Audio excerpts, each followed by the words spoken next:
If you want to know something about yourself, sit on your bed one night and say to yourself, you got to mean this. Like, you got to be desperate. This is no game, this.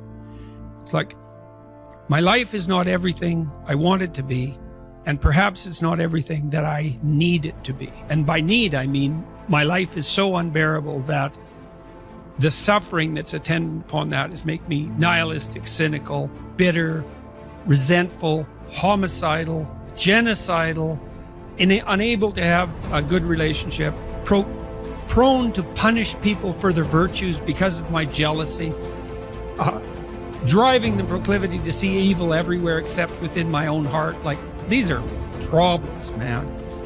And you ask yourself, you sit on the bed and say, okay, man, I'm ready to learn something. Like, what's one thing I'm doing wrong that I know I'm doing wrong that I could fix, that I would fix? It's like, you meditate on that, you'll get an answer. And it won't be one you want, but it'll be the necessary one.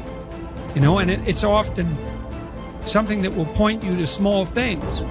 So Carl Jung said, people in the modern world don't see God because they don't look low enough. And so imagine you're in your messy bedroom, you know, and you're sitting on the edge of the bed trying to have an honest dialogue with yourself. And the little voice says, you know, it's pretty disgusting in here. And you think, well, I'm way above such trivial niceties as organizing my room. Well, that's pride. That's arrogance. If you're above organizing what's actually yours, how in the world are you ever going to organize anything else? And so you get on your knees and you think, well, it's time to, you know, take a brush to the toilet. And maybe that's where you start. And that works. Like, that works. You start making those micro improvements, like real micro improvements, real on the ground, actual micro improvements to things you know that are wrong, you'll improve unbelievably rapidly. You're male and not female. You're Hindu and not Christian.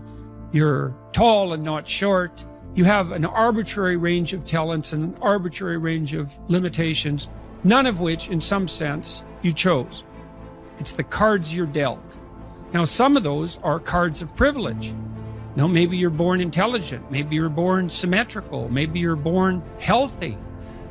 Maybe you're born into a culture where it's much easier not to be absolutely deprived. Maybe your parents are rich.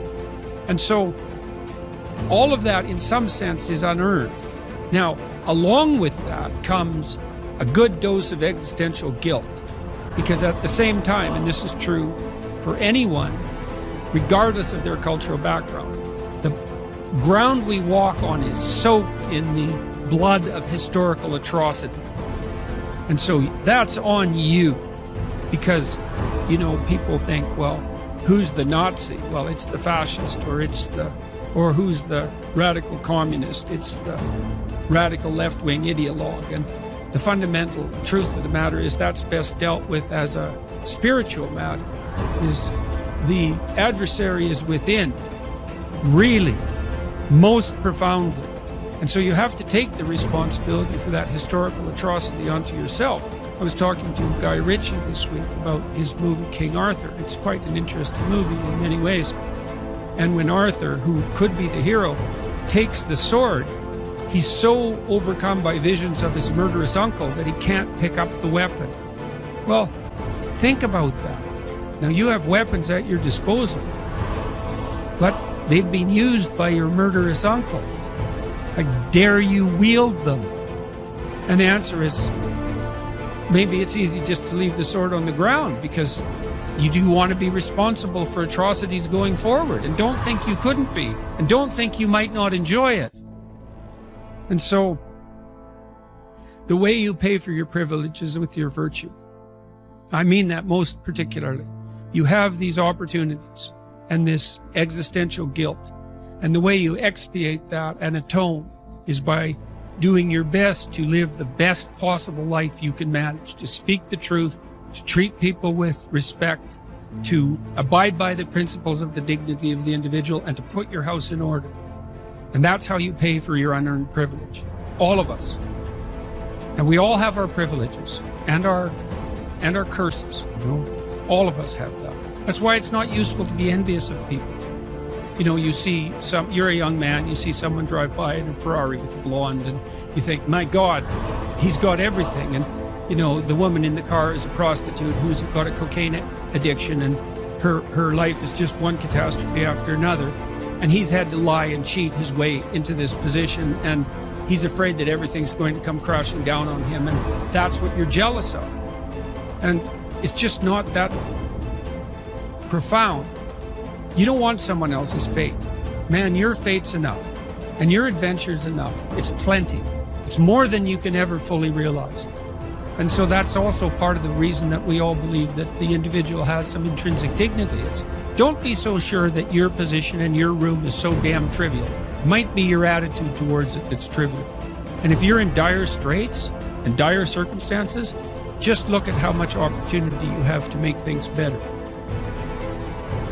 Most of us have been raised to believe that the road to a happy life is paved with pleasure, and that the pursuit of pleasure is the path to fulfillment. But as we grow up, we begin to realize that life is not always easy or pleasurable. In fact, much of it is difficult and painful. We all experience loss, disappointment, illness, aging, and eventually death.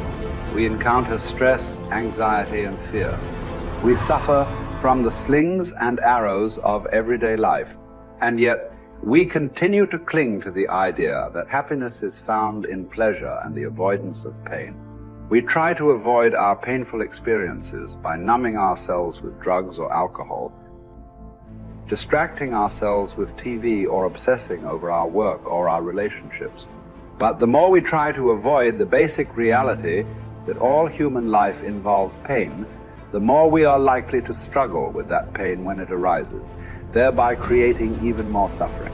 The truth is that happiness is not found in the avoidance of pain, but in the willingness to face and accept our pain. It is in the willingness to experience our painful thoughts and feelings, to acknowledge them without judgment, and to take action in line with our values and goals. It is in the willingness to be present in the moment, to connect with our senses and our environment, and to find joy and meaning in the simple things in life. One cannot experience meaning in life without discovering the meaning of suffering. The meaning of suffering. Unavoidable and inescapable suffering alone, of course, can be the deepest possible meaning. The art of being human is learning how to deal with those painful moments. These moments require an attitude of inner willingness to suffer, while remaining in touch spiritually with one's own extended dimension. When this inner struggle becomes calm, one can experience how the lower somatic and psychological dimensions influence the higher spiritual dimension, but do not produce or cause it. One can discover despair despite success and fulfillment despite failure. The pessimist resembles a man who observes with fear and sadness that his wall calendar, from which he daily tears a sheet, grows thinner with each passing day. On the other hand, the person who attacks the problems of life actively is like a man who removes each successive leaf from his calendar and files it neatly and carefully away with its predecessors after first having jotted down a few diary notes on the back. He can reflect with pride and joy on all the richness set down in these notes, on all the life he has already lived to the fullest. What will it matter to him if he notices that he is growing old? Has he any reason to envy the young people whom he sees, or wax nostalgic over his own lost youth? What reasons has he to envy a young person for the possibilities that a young person has, the future which is in store for him? No. Thank you, he will think. Instead of possibilities, I have realities in my past. Not only the reality of work done and of love loved, but of sufferings bravely suffered. These sufferings are even the things of which I am most proud, although these are things which cannot inspire envy. Don't aim at success. The more you aim at it and make it a target, the more you are going to miss it. For success, like happiness, cannot be pursued. It must ensue. And it only does so as the unintended side effect of one's personal dedication to a cause greater than oneself, or as the byproduct of one's surrender to a person other than oneself. Happiness must happen, and the same holds for success. You have to let it happen by not caring about it. I want you to listen to what your conscience commands you to do and go on to carry it out to the best of your knowledge. Then you will live to see that in the long run. In the long run, I say, success will follow you precisely because you had forgotten to think about it. For the first time in my life, I saw the truth as it is set into song by so many poets, proclaimed as the final wisdom by so many thinkers. The truth, that love is the ultimate and highest goal to which man can aspire. Then I grasped the meaning of the greatest secret that human poetry and human thought and belief have to impart. The salvation of man is through love, and in love, love is the only way to grasp another human being in the innermost core of his personality. No one can become fully aware of the very essence of another human being unless he loves him. By his love, he is enabled to see the essential traits and features in the beloved person. And even more, he sees that which is potential in him, which is not yet actualized, but yet ought to be actualized. Furthermore, by his love, the loving person enables the beloved person to actualize these potentialities. By making him aware of what he can be and of what he should become, he makes these potentialities come true. It did not really matter what we expected from life, but rather what life expected from us. We needed to stop asking about the meaning of life, and instead think of ourselves as those who were being questioned by life. Daily and hourly, our answer must consist not in talk and meditation, but in right action and in right conduct. Life ultimately means taking the responsibility to find right answer to its problems and to fulfill the tasks which it constantly sets for each individual. Ultimately, man should not ask what the meaning of his life is, but rather must recognize that it is he who is asked. In a word, each man is questioned by life, and he can only answer to life by answering for his own life. To life he can only respond by being responsible.